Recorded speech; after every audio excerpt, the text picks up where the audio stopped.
Di balik kasus kecelakaan maut yang dialami Dul pada 8 September 2013 lalu, Ahmad Dhani sebagai ayahanda Dul rupanya merengkuh kekecewaan yang mendalam.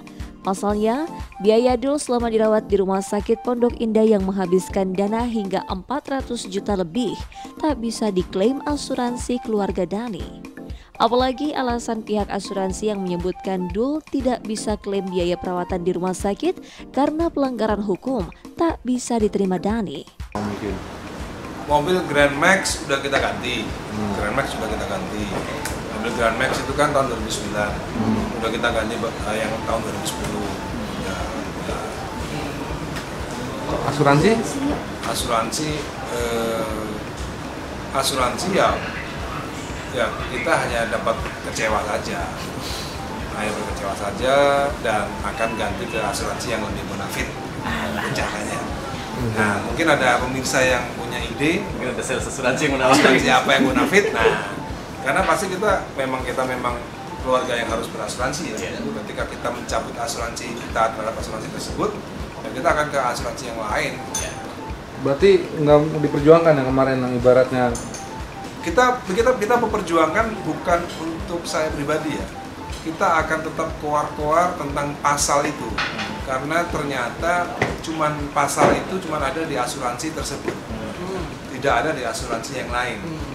Jadi kita akan mencoba untuk berupaya supaya jangan sampai calon nasabah yang lain juga mengalami hal yang sama. Ada pasal di mana pelanggaran hukum itu nggak jelas, karena suatu saat bisa aja nanti kita pinggir jalan nyebrang karena dianggap tidak menyeberang tempat jalan, ditabrak, kita nggak dapat klaim. Banyak kan melanggar hukum kan itu bisa jadi masih bias seperti alasan bias dan lain-lain lah untuk asuransi tidak membayar klaim gitu. Jadi saya di sini akan berbicara lantang bukan untuk saya, karena sebenarnya nilainya nggak terlalu besar yang harus bayar asuransi tersebut. Itu cuma 225 juta.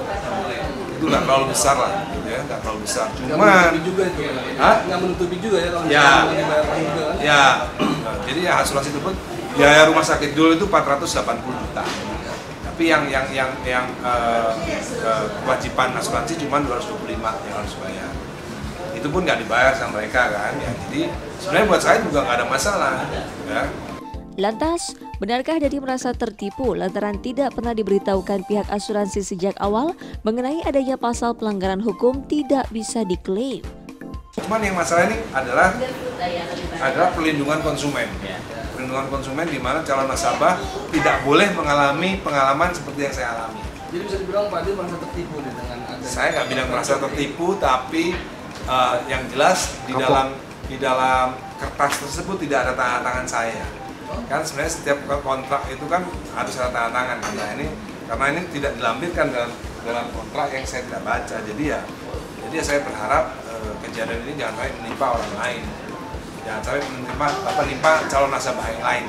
Bahwa pasal itu bisa dipastikan tidak ada di asuransi lain.